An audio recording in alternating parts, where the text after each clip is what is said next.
യസ്യ സ്മരണമാത്രേണ ജന്മസംസാരബന്ധനാത് വിമുച്യതേ നമസ്തസ്മൈ വിഷ്ണവേ പ്രഭവിഷ്ണവേ. നമഃ സമസ്തഭൂതാനാം ആദിഭൂതായ ഭൂഭൃതേ അനേകരൂപരൂപായ വിഷ്ണവേ പ്രഭവിഷ്ണവേ.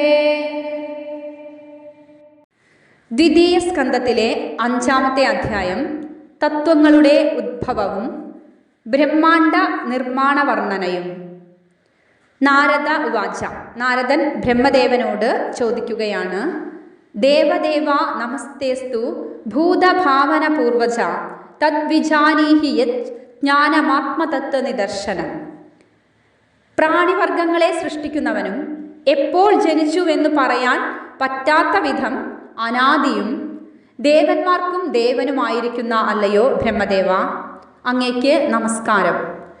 ആത്മസ്വരൂപത്തെ വ്യക്തമായി അറിയുവാൻ സാധനാഭൂതമായിരിക്കുന്ന ജ്ഞാനം യാതൊന്നാണോ അതിനെ എനിക്ക് ഉപദേശിക്കണമേ. യദ്രൂപം യദധിഷ്ഠാനം യഥാ സൃഷ്ടമിതം പ്രഭോ യത് സംസ്ഥം യത് പരം യച്ച തത്തത്വം വദ തത്വതഃ. ഹേ പ്രഭോ, ഈ പ്രപഞ്ചത്തെ ഈ വിധം പ്രകാശിപ്പിച്ചതാരാണ്? ഇത് ആരെ ആശ്രയിച്ചിരിക്കുന്നു? ആരാൽ സൃഷ്ടിക്കപ്പെട്ടു?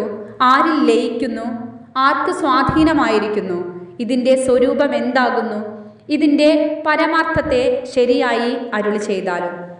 സർവം ഹേതത് ഭവാൻ വേദഭൂത ഭവ്യഭവത് പ്രഭു കരാമലകവദ്വിശ്വം വിജ്ഞാനാവസിതം തവ. ഉണ്ടായതിനും ഉണ്ടായിക്കൊണ്ടിരിക്കുന്നതിനും ഉണ്ടാകാൻ പോകുന്നതിനും പ്രഭുവായിരിക്കുന്ന അങ്ങ് ഇതിനെ മുഴുവനും അറിഞ്ഞിരിക്കുന്നു. ഈ പ്രപഞ്ചം അങ്ങയുടെ വിശേഷജ്ഞാനത്താൽ നിർമ്മിക്കപ്പെട്ടതായതുകൊണ്ട് അങ്ങയുടെ ഉള്ളംകൈയിലിരിക്കുന്ന നെല്ലിക്ക പോലെ തികച്ചും അറിയപ്പെട്ടതാണല്ലോ. യത് വിജ്ഞാനോ യഥാധാരോ യത് പരസ്ത്വം യഥാത്മകഃ ഏകസൃജസി ഭൂതാനി ഭൂതൈരേവാത്മമായയ. അങ്ങ് ഈ ലോകസൃഷ്ടിക്ക് വേണ്ടുന്ന അറിവിനെ ആരിൽ നിന്ന് സമ്പാദിച്ചു? അങ്ങേക്ക് ആധാരമാരാണ്? അങ്ങ് ആർക്ക് കീഴടങ്ങിയിരിക്കുന്നു? അങ്ങയുടെ പരമാർത്ഥ സ്വരൂപം എന്താകുന്നു? ആത്മൻ ഭാവയസേ താനി ന പരാഭാവയൻ സ്വയം ആത്മശക്തിമവഷ്ടഭ്യ ഊർണനാഭിരിവാക്ലമഃ. എട്ടുകാലി എന്ന പ്രാണി തന്നിൽ നിന്ന് ജനിപ്പിച്ച ഒരു തരം പശ കൊണ്ട് വലകെട്ടി ഉണ്ടാക്കുന്നത് പോലെ അങ്ങും കഷ്ടം കൂടാതെ സ്വന്തം ശക്തി കൊണ്ടുണ്ടാക്കിയ ഭൂതങ്ങളെ കൊണ്ട് ലോകങ്ങളെ ജനിപ്പിച്ച ശേഷം അവർക്ക് അന്യനെ ആശ്രയിക്കുക എന്നുള്ള അവമാനത്തിന് ഇടവരാത്ത വിധം അങ്ങയിൽ തന്നെ ഇരുത്തി പരിപാലിക്കുകയും ചെയ്യുന്നു. നാഹം വേദ പരം ഹ്യസ്മിൻ നാ പരം ന സമം വിഭോ നാമരൂപഗുണൈർഭാവ്യം സദസത് കിഞ്ചിതന്യതഃ. ആയതുകൊണ്ട് അല്ലയോ വിഭോ, ഈ വിശ്വത്തിൽ ഉത്തമം മധ്യമം അധമം എന്നുള്ള വ്യവഹാരത്തിന് വിഷയമായിട്ടുള്ളതും അതിലും വച്ച് മനുഷ്യർ ദേവൻ പക്ഷി മൃഗം ഇത്യാദി നാമങ്ങളും 2 കാലുള്ളവ 4 കാലുള്ളവ എന്നീ രൂപഭേദങ്ങളും കറുപ്പ് വെളുപ്പ് എന്നീ നിറഭേദങ്ങളും ഇവയാൽ സാധിക്കുവാൻ കഴിയുന്നതൊക്കെയും സ്ഥൂലമായും സൂക്ഷ്മമായും കാണപ്പെടുന്നതും എല്ലാം അന്യവസ്തുവിൽ നിന്നുണ്ടായതായിട്ട് ഞാൻ അറിയുന്നില്ല. സ ഭവാനചരദ്ഘോരം യത്തപ സുസമാഹിതഃ തേന ഖേദയസേനാസ്ത്വം പരാം ശംഖാം പ്രയച്ഛസി. സർവപ്രപഞ്ചസ്വരൂപനാണെന്ന് ഞങ്ങൾ ധരിച്ചിരിക്കുന്ന അങ്ങ് ഏറ്റവും ഏകാഗ്രചിത്തനായിട്ട് കഠിന തപസ്സാചരിക്കുന്നതിനാൽ ഞങ്ങൾക്ക് മോഹം ജനിക്കുന്നു. അങ്ങേക്കും ഭജിക്കാൻ യോഗ്യനായ ഒരു അന്യദേവൻ ഉണ്ടെന്നുള്ള ശങ്കയെ ഞങ്ങൾക്ക് ജനിപ്പിക്കുന്നുവല്ലോ. ഏതന്മേ പൃച്ഛത സർവം സർവജ്ഞ സകലേശ്വര വിജാനീഹി യഥൈവേദമഹം ബുദ്ധ്യേനുശാസിതഃ. എല്ലാം അറിഞ്ഞും എല്ലാത്തിനും നാഥനായിരിക്കുന്ന ഹേ ദേവദേവ, ഞാൻ ചോദിച്ചതായ ഈ സംഗതി അങ്ങാൽ ഉപദേശിക്കപ്പെട്ട ഞാൻ ഏത് വിധമായാൽ നന്നായി അറിയുമോ ആ വിധമെല്ലാം എന്നെ അറിയിപ്പിക്കണമേ. അപ്പോൾ ബ്രഹ്മദേവൻ മറുപടി പറയുകയാണ്, ബ്രഹ്മോവാച സമ്യക് കാരുണികസ്യേദം വത്സ തേ വിചികിത്സിതം യദഹം ചോദിത സൗമ്യ പരമധർമ്മ പ്രദർശനേ. ഹേ പുത്ര, കരുണയുള്ള നിന്റെ സന്ദേഹപൂർവകമായ ഈ ചോദ്യം വളരെ ആദരിക്കത്തക്കതായിരിക്കുന്നു.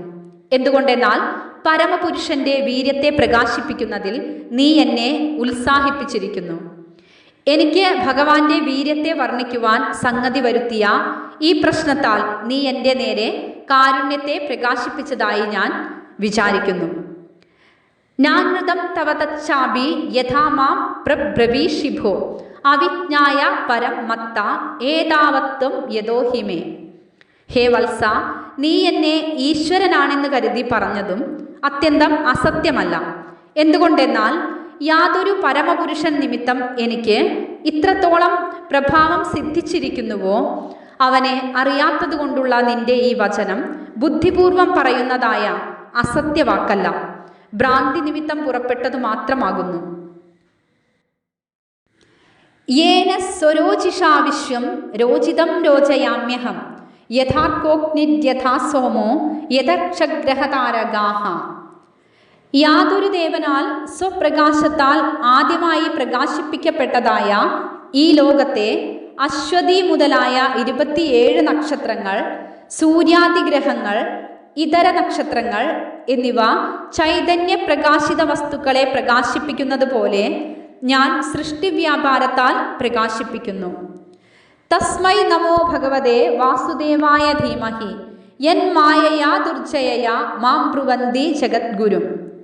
നീയും നിന്നെ പോലുള്ള മറ്റുള്ളവരും ജയിക്കാൻ കഴിയാത്തതായ യാതൊരുത്തൻ്റെ മായയാൽ മോഹിതന്മാരായിട്ട് എന്നെ ലോക കാരണമെന്ന് പറയുന്നുവോ ഭഗവാനായ ആ വാസുദേവനെ നമസ്കാരം ചെയ്യുന്നു. വിലജ്ജമാനയായസ്യ സ്ഥാതുമീക്ഷാപഥേ മുയ വിമോഹിതാ വിഗദ്ധന്തേ മമാഹമിതി ദുർധിയാഹ.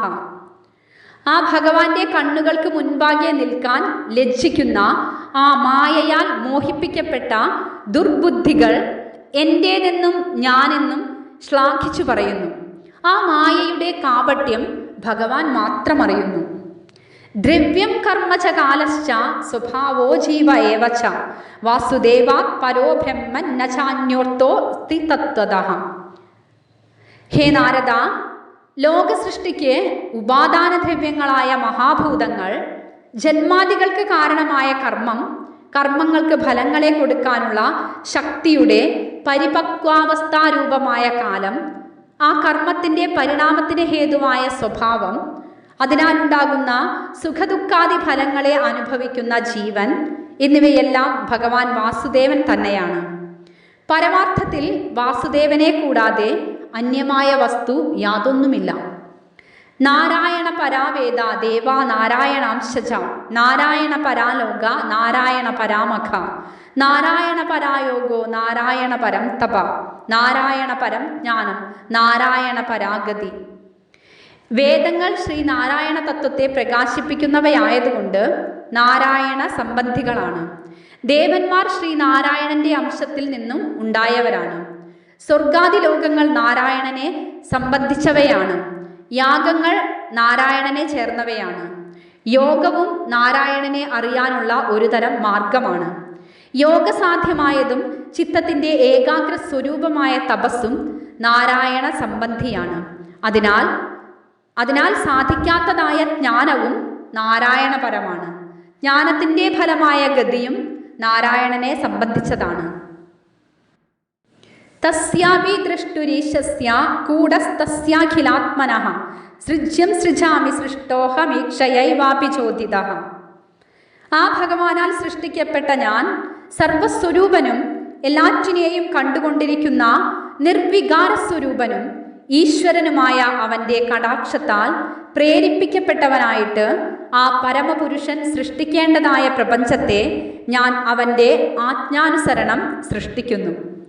സത്വം രജസ്തമ ഇതി നിർഗുണസ്യ ഗുണാസ്ത്രയഃ സ്ഥിതിസർഗ നിരോധേഷു ഗൃഹീതാ മായയാ വിഭോ. എല്ലാറ്റിനും സമർത്ഥനായ ഈശ്വരൻ ഗുണസംബന്ധമില്ലാത്തവനാണെങ്കിലും സൃഷ്ടിസ്ഥിതി സംഹാര കാര്യങ്ങളെ നടത്തുവാനായി സത്വരജസ്തമസ്സുകൾ എന്ന 3 ഗുണങ്ങളെ മായയാൽ സ്വീകരിച്ചിരിക്കുന്നു. കാര്യകാരണകർത്തൃത്വേ ദ്രവ്യജ്ഞാനക്രിയാശ്രയ ബദ്ധന്തി നിത്യതാമുക്തം മായിനം പുരുഷം ഗുണ. മഹാഭൂതങ്ങൾ, ദേവതകൾ, ഇന്ദ്രിയങ്ങൾ ഇവയ്ക്ക് കാരണമായിരിക്കുന്ന 3 ഗുണങ്ങളും, അതായത് സത്വരജസ് തമോ ഗുണങ്ങളും, മായാതീതനായ പരമാത്മാവ് എപ്പോഴും മുക്തനാണ്. എങ്കിലും ആ മായ ജീവനെ ആധ്യാത്മികം, ആധിഭൗതികം, ആധിദൈവികം എന്ന ഈ 3 താപങ്ങളിൽ അകപ്പെടുത്തി ബന്ധിക്കുന്നു. സ ഏഷ ഭഗവാൻ ലിംഗൈസ്ത്രിഭിരേഭിരദോഷജഃ സ്വലക്ഷിതഗതിർ ബ്രഹ്മൻ സർവേഷാം മമചേശ്വരഃ. ഹേ നാരദ, അത്ര മഹിമയുള്ളവനും ഇന്ദ്രിയങ്ങൾക്ക് വിഷയമല്ലാത്തവനുമായ ഈ ഭഗവാൻ ഈ 3 ഗുണങ്ങളാകുന്ന ഉപാധികളോടുകൂടെ ഭക്തന്മാരാൽ അറിയപ്പെട്ട തത്വത്തോടു കൂടിയവനായിരിക്കുന്നു. ആ ഈശ്വരൻ എല്ലാവർക്കും എനിക്കും നിയന്താവാകുന്നു. കാലം കർമ്മ സ്വഭാവം ച മായേശോ മായയാ സ്വയ ആത്മന്യദൃച്ഛയാ പ്രാപ്തം വിബുഭൂഷുരുപാദതേ. മായയ്ക്കും അധിപതിയായ ഭഗവാൻ തൻ്റെ പ്രവൃത്തിയൊന്നും കൂടാതെ തന്നെ തന്നിൽ വന്നു ചേർന്നതായ കാലത്തെയും കർമ്മത്തെയും സ്വഭാവത്തെയും തന്നിൽ തന്നെ അടങ്ങിയിരിക്കുന്ന മായയാൽ പലവിധമായി ഭവിക്കണമെന്നുള്ള ആഗ്രഹത്തോടെ സ്വീകരിച്ചു. മായയിൽ അടങ്ങിയ 3 ഗുണങ്ങൾ സമതയെ വെടിഞ്ഞ് ക്ഷോഭിക്കുന്നതിനുള്ള കാരണം യാതൊന്നാണോ അതിനെ കാലതത്വമെന്നും ആ മായയിൽ ലയിച്ചിരിക്കുന്ന ജീവാദൃഷ്ടത്തെ കർമ്മമെന്നും മായ, മഹത്തത്വം, അഹങ്കാരം എന്നിവയുടെ പരിണാമഹേതുവിനെ സ്വഭാവമെന്നും പറയുന്നു. കാലാത് ഗുണവ്യതികര പരിണാമ സ്വഭാവതഃ കർമ്മണോ ജന്മ മഹത പുരുഷാധിഷ്ഠിതാധഭൂത്. ഈശ്വരനാൽ സ്വീകരിക്കപ്പെട്ട കാലത്തിൽ നിന്ന് സത്വാദി ഗുണങ്ങളുടെ സമതയെ വെടിഞ്ഞ് ഒന്ന് മറ്റൊന്നിനെ അതിക്രമിക്കുന്നതായ ക്ഷോഭവും, സ്വഭാവത്തിൽ നിന്ന് ഒന്ന് തൻ്റെ രൂപത്തെ വെടിഞ്ഞ് അന്യരൂപത്തെ സ്വീകരിക്കുന്നതായ പരിണാമവും, കർമ്മത്തിൽ നിന്ന് മഹത്വത്തിൻ്റെ ഉൽപ്പത്തിയും ഉണ്ടാകുന്നു. മഹതസ്തു വിഗുർവാണദ്രജ സത്വോപബൃംഹിതാത് തമ പ്രധാനസ്ത്വഭവത് ദ്രവ്യജ്ഞാനക്രിയാത്മകഃ. രജോ ഗുണവും സത്വഗുണവും അധികരിച്ചതും അതിനാൽ വികാരത്തെ പ്രാപിച്ചതുമായ മഹത്തത്വത്തിൽ നിന്ന് ദ്രവ്യങ്ങൾ എന്ന് പറയപ്പെടുന്ന മഹാഭൂതങ്ങൾ, ജ്ഞാനം എന്ന് പറയപ്പെടുന്ന ദേവതകൾ, ക്രിയ എന്ന് പറയപ്പെടുന്ന ഇന്ദ്രിയങ്ങൾ ഇവയുടെ സ്വരൂപമായിരിക്കുന്നതും തമോ ഗുണം പ്രധാനമായിരിക്കുന്നതുമായ അഹങ്കാര തത്വം ഉണ്ടായി. സോഹങ്കാര ഇതി പ്രോക്തോ വികുർവൻ സമഭൂത്രിധ വൈകാരിക തൈജസശ്ച താമസശ്ചേതി യദ്ഭിത. ആ അഹങ്കാര തത്വം വികാരത്തെ പ്രാപിച്ചപ്പോൾ 3 വിധമായി തീർന്നു. ഹേ നാരദ, അതെങ്ങനെയെല്ലാം എന്നാൽ പറയാം, കേൾക്കുക. വൈകാരികം, തൈജസം, താമസം എന്നീ 3 വിധത്തിൽ അത് പറയപ്പെടുന്നു. ഹേ പ്രഭുവായ നാരദ, താമസാഹങ്കാരത്തെ ദ്രവ്യശക്തിയെന്നും തൈജസം അല്ലെങ്കിൽ രാജസാഹങ്കാരത്തെ ക്രിയാശക്തിയെന്നും വൈകാരികം അല്ലെങ്കിൽ സാത്വികാഹങ്കാരത്തെ ജ്ഞാനശക്തിയെന്നും പറയുന്നുണ്ട്. താമസാദഭിഭൂതാദേർ വിഗുർവാണാദഭൂന്നഭഃ തസ്യ മാത്രാഗുണ ശബ്ദോ ലിംഗം യത് ദൃശ്യയോഃ. ഭൂതങ്ങളുടെ ആദിയും വികാരത്തെ പ്രാപിച്ചതുമായ താമസാഹങ്കാരത്തിൽ നിന്ന് ആകാശവും അതിൻ്റെ അസാധാരണ ഗുണമായ ശബ്ദവും ഉണ്ടായി. ഈ ശബ്ദം കാണുന്നവനെന്നും കാണപ്പെടുവാൻ കഴിയുന്നത് എന്നുമുള്ള ഭേദങ്ങളെ അറിയിപ്പിക്കുന്നു. നഭസോധ വികുർവാണാദഭൂത് സ്പർശഗുണോ നിലഃ പരാന്വയാച്ഛബ്ദവാംശ്ച പ്രാണ ഓജസ്സഹോബലം. പിന്നെ ആകാശത്തിന് വികാരം സംഭവിച്ചപ്പോൾ സ്പർശത്തെ ഗുണമായി സ്വീകരിച്ചിരിക്കുന്ന വായുവുണ്ടായി. ആകാശം വായുവിന് കാരണമായിരിക്കുന്നതിനാൽ ശബ്ദവും വായുവിലുണ്ട്. ഇങ്ങനെ ശബ്ദം, സ്പർശം എന്ന 2 ഗുണങ്ങളുള്ള വായു പ്രാണധാരണത്തിനും ഇന്ദ്രിയങ്ങളുടെ പ്രവൃത്തി സാമർഥ്യത്തിനും മനസ്സിൻ്റെ ധൈര്യാദി ഗുണങ്ങൾക്കും ശരീരത്തിൻ്റെ ബലത്തിനും കാരണമായിരിക്കുന്നു. വായോരപി വികുർവാണാത് കാലകർമ്മ സ്വഭാവതഃ ഉദപദ്യത തേജോ വൈ രൂപവത് സ്പർശശബ്ദവത്. കാലകർമ്മ സ്വഭാവത്താൽ വികൃതമായ വായുവിൽ നിന്ന് തേജസ് ഉണ്ടായി. അതിനെ അഗ്നി എന്നും പറയും. അതിൻ്റെ സ്വന്തമായ ഗുണം രൂപമാണ്. വായുവിൻ്റെ സംബന്ധം നിമിത്തം സ്പർശവും ആകാശത്തോടുള്ള ചേർച്ചയാൽ ശബ്ദവും കൂടി അഗ്നിക്കുണ്ട്. വികൃതമായെന്ന് പറയുന്ന സ്ഥലത്തൊക്കെയും അതിന് കാരണം കാലം, കർമ്മം, സ്വഭാവം എന്ന 3 ശക്തികളാണെന്ന് അറിയണം.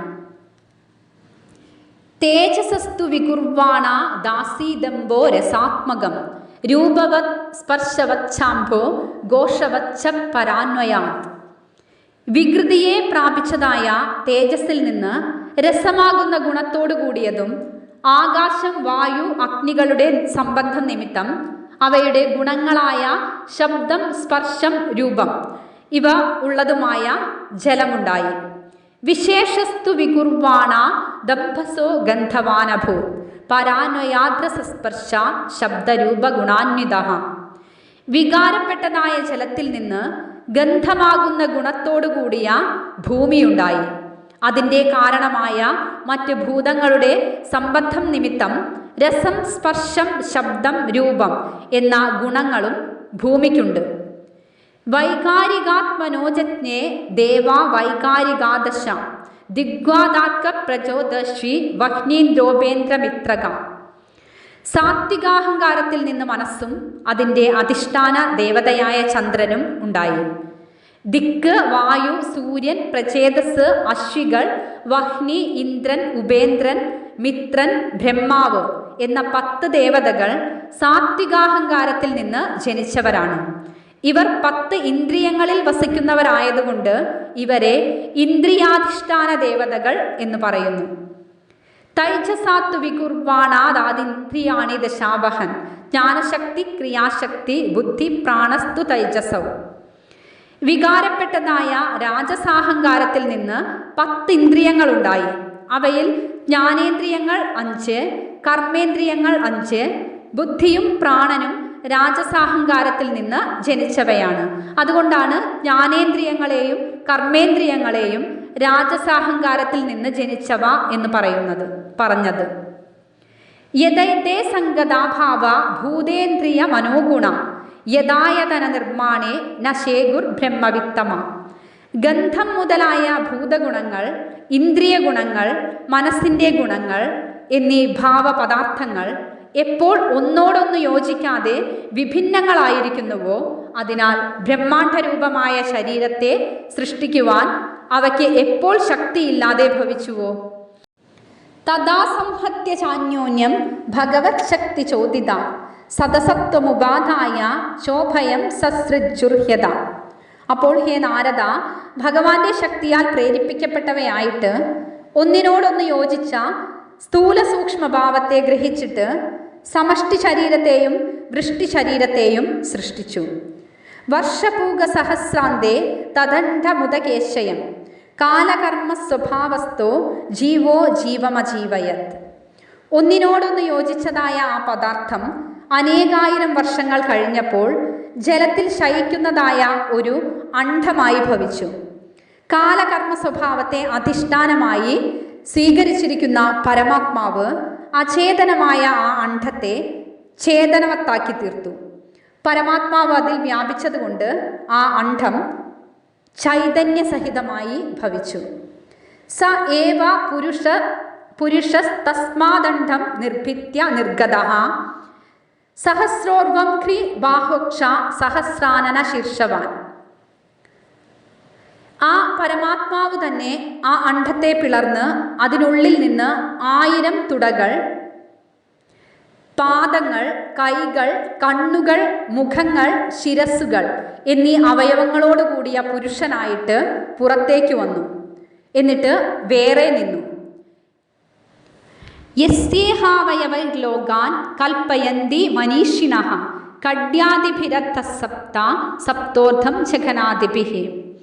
ബ്രഹ്മസ്വരൂപത്തെ അറിഞ്ഞ വിദ്വാൻമാർ ഈ കാണപ്പെടുന്ന സകലത്തിനും ഈ പുരുഷൻ തന്നെ അധിഷ്ഠാനമെന്നും അവൻ്റെ കടി മുതലായ അവയവങ്ങൾ താഴെയുള്ള അതലാദികളായ 7 ലോകങ്ങളെന്നും ജഘനാദികളായ അവയവങ്ങൾ മുകളിലുള്ള 7 ലോകങ്ങളെന്നും ഉറപ്പിച്ചു പറയുന്നു. പുരുഷസ്യ മുഖം ബ്രഹ്മ ക്ഷത്രമേധസ്യ ബാഹവഃ ഊർവോർവൈശ്യോ ഭഗവത പദ്ഭ്യാം ശൂദ്രോഭ്യചായത. ഈ പുരുഷന്റെ മുഖം ബ്രാഹ്മണൻ. ബ്രാഹ്മണൻ എന്നാൽ ബ്രഹ്മത്തെ അറിഞ്ഞവൻ. ബ്രഹ്മജ്ഞാനികളുടെ സ്ഥാനം ഭഗവാന്റെ മുഖമാണ്. ഭഗവാന്റെ മുഖത്തിൽ നിന്നാണ് ബ്രഹ്മജ്ഞാനികൾ ഉണ്ടായത്. കൈകൾ ക്ഷത്രിയനാകുന്നു. തുടകളിൽ നിന്ന് വൈശ്യനും പാദങ്ങളിൽ നിന്ന് ശൂദ്രനുമുണ്ടായി. ഇവിടെ ജനിക്കുന്ന ഓരോ കുഞ്ഞും ശൂദ്രനായിട്ടാണ് ഇവിടെ ആരും ജനിച്ചു വീഴുന്നത്. ആ ശൂദ്രനിൽ നിന്ന് നേരിട്ട് ബ്രാഹ്മണനിലേക്ക് പോകുന്നവരുണ്ട്, നേരിട്ട് ബ്രഹ്മജ്ഞാനികളായിട്ടുള്ളവരുണ്ട്. അത് അത്രയ്ക്കും ജന്മപുണ്യം കൊണ്ട് ആണ്. അല്ലാതെയുള്ള ക്രമം എന്ന് പറയുന്നത് ശൂദ്രനിൽ നിന്ന് ആ ഒരു വളർച്ചാഘട്ടം കഴിയുമ്പോൾ കച്ചവട നൈപുണ്യം ഒക്കെ ഉള്ള ആളുകളെയാണ് വൈശ്യരെന്ന് പറയുന്നത്. വൈശ്യരിൽ നിന്ന് ഉയർന്ന് ഒരു ലീഡർഷിപ്പ് ക്വാളിറ്റി ഉള്ളവർ, അതായത് യുദ്ധ നൈപുണ്യം, രാജ്യം ഭരിക്കാനുള്ള കഴിവ്, ഇങ്ങനെയുള്ള ആളുകളെ ക്ഷത്രിയരെന്നും പിന്നീട് അതിൽ നിന്നെല്ലാം വിട്ടുപോയി ബ്രഹ്മജ്ഞാനികളായവരുണ്ട്. ഇതാണ് അതിൻ്റെ ഒരു ക്രമം. അല്ലാതെ ഇതൊരു ജാതീയത പറയുന്നതല്ല. ഈ 4 വർണ്ണങ്ങൾ എന്ന് പറയുന്നത് ഒരു മനുഷ്യൻ്റെ ഒരു സ്ഥിതിയാണ്, ഓരോ അവസ്ഥാഭേദങ്ങളാണ്. ഭുർലോകകൽപിത പദ്ഭ്യാം ഭുവർലോകോസ്യനാഭിതഃ ഹൃദാസുർലോക ഉരസ മഹർലോകോ മഹാത്മനഃ.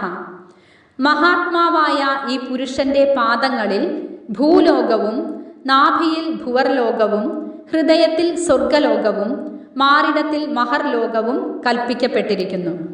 ഗ്രീവായാം ജനലോകശ്ച തപോലോകസ്തനത്വയാം മൂർധഭിസ്സത്യലോകസ്തു ബ്രഹ്മലോകസ് സനാതന.